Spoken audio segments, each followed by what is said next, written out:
پاکستان نے تو کیٹیگوریکلی کہہ دیا کہ یہ تو وہ مسودہ ہی نہیں جس پر ہم نے اگری کیا تھا. آج تو فلور آف دی ہاؤس کہہ دیا. اس سے پہلے اسحاق ڈار صاحب جو ہیں وہ ٹاک شوز میں اس کا ذکر کر چکے تھے, لیکن آج تو اسمبلی میں انہوں نے اظہار خیال کیا اور انہوں نے کہا کہ جو مسودہ جس پر ہم نے اگری کیا تھا وہ تو ہمارے پاس پڑا ہے. تو اب آپ 20 نکاتی پروگرام جو ہے اسے کس نظر سے دیکھتے ہیں, اور پاکستان کے اس سٹیٹمنٹ کو اب پھر آپ کہاں پلیس کریں گے؟ جی بالکل, ابھی جو مسودہ ہے جو اس کو 20 پوائنٹ اپنا پلان کہتے ہیں ٹرمپ صاحب, تو اس میں جو 4-5 نکات ہیں شروع کے,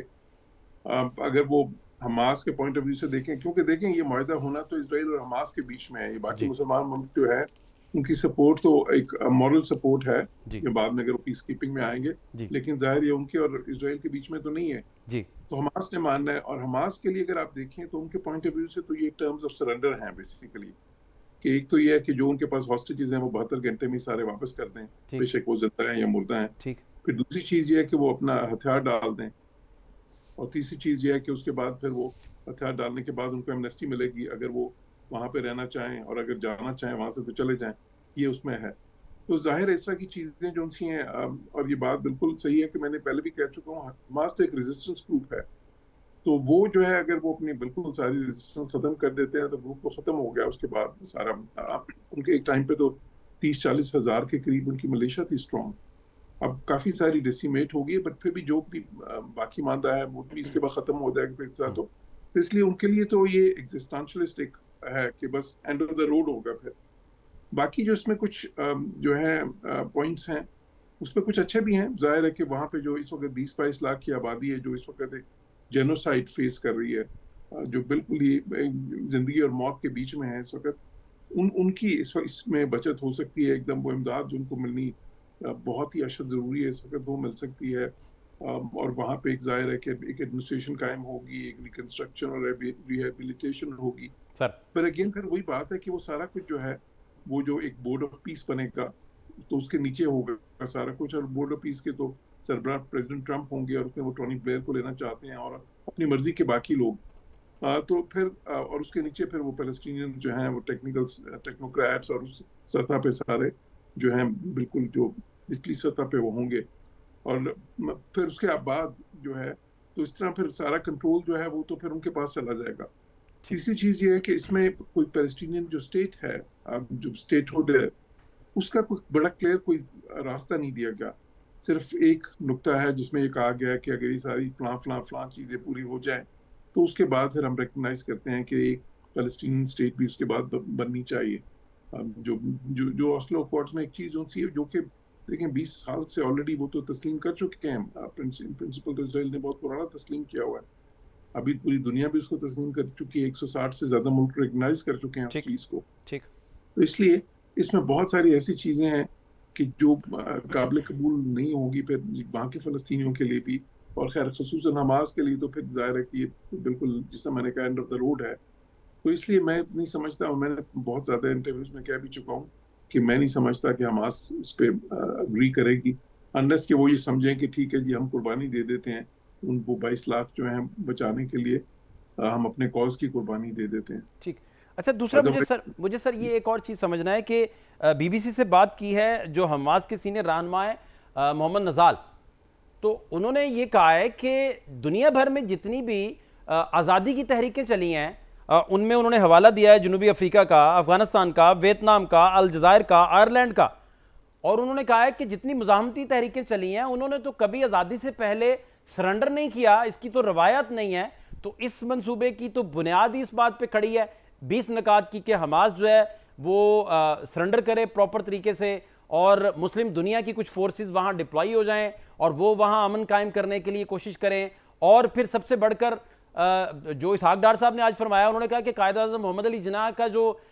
ویژن تھا فلسطین کو لے کر, پیلسٹائن کو لے کر, وہ تو ہم اس پہ گامزن ہیں بیسیکلی. تو ان سارے موضوعات پر کیا آپ گائیڈ کر سکتے ہیں؟ جی بالکل, جب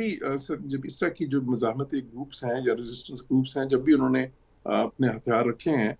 تو وہ اس وقت رکھے ہیں جب ایک فائنل معاہدہ ہو گیا ہے. تو لیکن یہ کوئی فائنل معاہدہ اس طرح یہ پاتھ ٹو اسٹیٹ ہوڈ تو نہیں ہے, یہ تو صرف ایک ابھی سیز فائر کی بات ہے, اسی کے لیے سارا کچھ کیا جا رہا ہے. تو ان کا موقف ظاہر یہی ہے کہ جی ہم صرف سیز فائر پہ سارا کچھ دے دیں تو پھر آگے تو ختم ہو گیا سارا. پھر ہمارا وہ جو فلسطینی ریاست کے قیام کا اس کا کیا بنے گا, کیونکہ اس میں تو صرف جس طرح میں نے کہا کہ ایک پوائنٹ میں ایک جو ہے نا ریفرنس ہے اس کی طرف, لیکن وہ بالکل ایمبیگوس ہے, بالکل غیر واضح ہے, اور بالکل تو اس لیے حماس جس طرح میں نے کہا کہ بالکل تاریخ میں جو ہے اس طرح کے مزاحمتی گروپ وہ ہتھیار اس موقع پہ نہیں ڈالتے, بیچ میں انٹرم جو کسی سیز فائر پہ تو نہیں ڈالتے. صرف مسئلہ یہاں پہ یہ ہے کہ وہ 22 لاکھ لوگ جو اس وقت زندگی اور موت کے بیچ میں ہیں وہاں پہ, وہ جو فلسطینی غزہ کے اندر رہ رہے ہیں, تو ان کا کیا ہوگا جو ہے نا, اگر وہ نہیں مانتے اس وقت یہ حماس, تو پھر ظاہر ہے کہ اسرائیل تو کہہ چکا ہے کہ وہ بالکل پورے طریقے سے پھر وہ دوبارہ سے اٹیک کریں گے غزہ سٹی پہ, اور غزہ سٹی ہے جہاں پہ سب سے زیادہ کنسنٹریشن ہے آبادی کی, تو پھر ظاہر ہے وہ خون ریزی جو سی ہے بہت ہی زیادہ زور و شور سے دوبارہ سے شروع ہو جائے گی. ابھی بھی رکی تو نہیں ہے, ہر روز آپ دیکھیں درجنوں کے حساب سے وہاں پہ ہلاکتیں ہو رہی ہیں. تو یہ بس ایک مسئلہ ہے کہ یہ بس ان کو سوچنے پہ مجبور کرے گا کہ جی پھر کیا, کیونکہ اسرائیل جو ہے وہ تو کسی کی بات نہیں سن رہا دنیا میں. اچھا اس میں سر مجھے یہ بھی سمجھنا ہے کہ پاکستان میں جتنے اوپینین میکرز ہیں وہ بیسیکلی بنیادی بات کر رہے ہیں, وہ یہ کہہ رہے ہیں کہ جب تک آپ مسجد اقصیٰ جو ہے اس کی آزادی عمل میں نہیں آتی, خود مختار ریاست جو ہے اس کا اعلان عمل میں نہیں آتا, تو بات تو پھر آگے بڑھ ہی نہیں سکتی. تو یہ باتیں تو پاکستان میں اس وقت ہو رہی ہیں. اس سے پہلے جب شہباز شریف صاحب کی جانب سے ٹویٹ کیا گیا تو گورنمنٹ کا مدعا کچھ اور سمجھ آ رہا تھا, لیکن گورنمنٹ نے تو علال اعلان کہہ دیا کہ یہ تو مسودہ ہی نہیں جو ہم جا کے وہاں اگری کر کے آئے ہیں. پھر انٹرنیشنل جریدے جتنے بھی ہیں اس میں آپ آسٹریلیا کنورسیشن سے لے کر باقی جتنے جریدے آپ دیکھیں تو وہ سارے کہہ رہے ہیں کہ یہ مسلم ممالک کے ساتھ بہت بڑا دھوکہ کیا گیا ہے. تو اس گتھی کو کیسے پھر سلجھائیں گے جی؟ اب دیکھیں بالکل اب اس پہ کیونکہ ڈیٹیلز تو نہیں آئی کہ اس وقت کیا مسودہ تھا جو انہوں نے سپورٹ کیا تھا, اور کیا اس میں بعد میں چیزیں بدلی گئی. بٹ یہ جو اہم چیز ہے وہ یہ ہے کہ یہ جو جنگ بندی کی بات ہے ساری, یہ غزہ کی ابھی صورتحال کے بارے میں ہے. تو اس میں مسلمان ملکوں سے البتہ مجھے لگتا یہ ہے کہ ایشورنسز ان کو یہ دیے گئے تھے, اور میرا خیال ہے کہ کیونکہ ابھی تک وہ ڈیٹیلز تو سامنے آئی نہیں, تو لیکن جو ہم ویسے سمجھ سکتے ہیں وہ یہ ہے کہ ان کو یہ اس وقت کہا گیا ہوگا کہ جی یہ جو معاہدہ ہے اس میں ایک راستہ ہوگا فلسطینی ریاست کے قیام کا, جو کہ اس میں نہیں ہے. وہ بہت ہی غیر مبہم انداز میں اس کو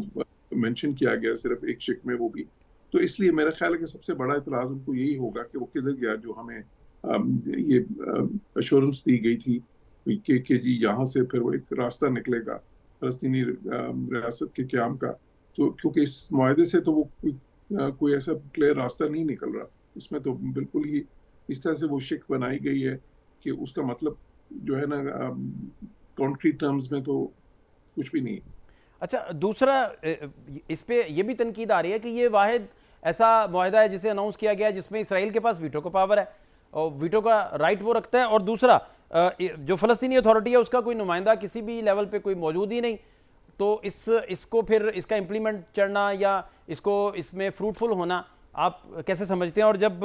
پاکستان نے ایک اسٹیٹڈ پوزیشن دے دی تو شاید اس سے تو بہت بڑا آپ کے سامنے بہت ساری چیزیں واضح ہو گئی ہوں گی کہ بیسیکلی جو پاکستان نے کہا ہے اور جو مسودہ پاکستان نے ایگری کیا تھا وہ تو لیک بھی ہو جائے گا بہت سارے, کیونکہ عرب ممالک کو بھی تو پتا تھا جس مسودے پہ 8 ممالک جو ہیں ایگری کر کے آئے تھے,